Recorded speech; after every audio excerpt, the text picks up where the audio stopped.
എഫെസ്യ ലേഖനം 2-ാം അധ്യായം അതിൻ്റെ 1 മുതൽ 22 വരെയുള്ള വേദഭാഗങ്ങൾ. അതിക്രമങ്ങളാലും പാപങ്ങളാലും മരിച്ചവരായിരുന്ന നിങ്ങളെയും അവൻ ഉയർപ്പിച്ചു. അവയിൽ നിങ്ങൾ മുമ്പേ ഈ ലോകത്തിൻ്റെ കാലഗതിയെയും ആകാശത്തിലെ അധികാരത്തിനും അനുസരണക്കേടിനും മക്കളിൽ ഇപ്പോൾ വ്യാപരിക്കുന്ന ആത്മാവിനും അധിപതിയായവനെയും അനുസരിച്ച് നടന്നു. അവരുടെ ഇടയിൽ നാം എല്ലാവരും മുമ്പേ നമ്മുടെ ജഡമോഹങ്ങളിൽ നടന്നു, ജഡത്തിനും മനോവികാരങ്ങൾക്കും ഇഷ്ടമായത് ചെയ്തും കൊണ്ട് മറ്റുള്ളവരെ പോലെ പ്രകൃതിയാൽ കോപത്തിന് മക്കൾ ആയിരുന്നു. കരുണാസമ്പന്നനായ ദൈവമോ നമ്മെ സ്നേഹിച്ച മഹാസ്നേഹനിമിത്തം അതിക്രമങ്ങളാൽ മരിച്ചവരായിരുന്ന നമ്മെ ക്രിസ്തുവിനോടുകൂടെ ജീവിപ്പിക്കുകയും കൃപയാലത്രേ നിങ്ങൾ രക്ഷിക്കപ്പെട്ടിരിക്കുന്നു. ക്രിസ്തുയേശുവിൽ നമ്മെക്കുറിച്ചുള്ള വാത്സല്യത്തിൽ തൻ്റെ കൃപയുടെ അത്യന്ത ധനത്തെ വരും കാലങ്ങളിൽ കാണിക്കേണ്ടതിന് ക്രിസ്തുയേശുവിൽ അവനോടുകൂടെ ഉയർത്തെഴുന്നേൽപ്പിച്ചു സ്വർഗത്തിലിരുത്തുകയും ചെയ്തു. കൃപയാലല്ലോ നിങ്ങൾ വിശ്വാസം മൂലം രക്ഷിക്കപ്പെട്ടിരിക്കുന്നത്. അതിനും നിങ്ങൾ കാരണമല്ല, ദൈവത്തിൻ്റെ ദാനമത്രയാകുന്നു.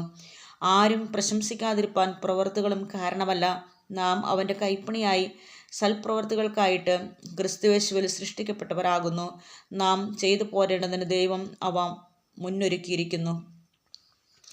ആകയാൽ നിങ്ങൾ മുമ്പേ പ്രകൃതികളാൽ ജാതികളായിരുന്നു, ജഡത്തിൻ കയ്യാലുള്ള പരിച്ഛേദനയേറ്റ് പരിച്ഛേദനക്കാർ എന്ന് പേരുള്ളവരാൽ അഗ്രചർമ്മക്കാർ എന്ന് വിളിക്കപ്പെട്ടിരുന്നു. അക്കാലത്ത് നിങ്ങൾ ക്രിസ്തുവിനെ കൂടാതെയുള്ളവരും ഇസ്രായേൽ പൗരതയോട് സംബന്ധമില്ലാത്തവരും വാഗ്ദത്തത്തിൻ്റെ നിയമങ്ങൾക്ക് അന്യരും പ്രത്യാശയില്ലാത്തവരും ലോകത്തിൽ ദൈവമില്ലാത്തവരും ആയിരുന്നു എന്ന് ഓർത്തുകൊള്ളുവിൻ.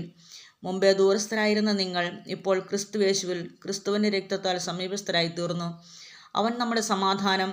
അവൻ ഇരുപക്ഷത്തെയും ഒന്നാക്കി ചട്ടങ്ങളും കൽപ്പനകളുമായ ന്യായപ്രമാണം എന്ന ശത്രുത്വം തൻ്റെ ജഡത്താൽ നീക്കി വേർപാടിന് നടിച്ചവർ ഇടിച്ചു കളഞ്ഞത്. സമാധാനമുണ്ടാക്കിക്കൊണ്ട് ഇരുപക്ഷത്തെയും തന്നിൽ ഒരേ പുതുമനുഷ്യനാക്കി സൃഷ്ടിപ്പാനും ക്രൂശിന്മേൽ വെച്ച് ശത്രുത്വം ഇല്ലാതാക്കി അതിനാൽ ഇരുപക്ഷത്തെയും ഏക ശരീരത്തിൽ ദൈവത്തോട് നിരപ്പിപ്പാനും തന്നെ അവൻ വന്നു. ദൂരത്തായിരുന്ന നിങ്ങൾക്ക് സമാധാനവും സമീപത്തുള്ളവർക്ക് സമാധാനവും സുവിശേഷിച്ച് അവൻ മുഖാന്തരം നമുക്ക് ഇരുപക്ഷക്കാർക്കും ഏകാത്മാവിനാൽ പിതാവിങ്കലേക്ക് പ്രവേശനമുണ്ട്. ആകയാൽ നിങ്ങൾ ഇനി അന്യന്മാരും പരദേശികളുമല്ല, വിശുദ്ധന്മാരുടെ സഹപൗരന്മാരും ദൈവത്തിൻ്റെ ഭവനക്കാരും അത്രേ. ക്രിസ്തുയേശു തന്നെ മൂലക്കല്ലായിരിക്കെ നിങ്ങളെ അപ്പോസ്തലന്മാരും പ്രവാചകന്മാരും എന്ന അടിസ്ഥാനത്തിന്മേൽ പണിതിരിക്കുന്നു. അവനിൽ കെട്ടിടം മുഴുവനും യുക്തമായി ചേർന്ന് കർത്താവിൽ വിശുദ്ധ മന്ദിരമായി വളരുന്നു. അവനിൽ നിങ്ങളെയും ദൈവത്തിൻ്റെ നിവാസമാകേണ്ടതിന് ആത്മാവിനാൽ ഒന്നിച്ച് പണിതു വരുന്നു.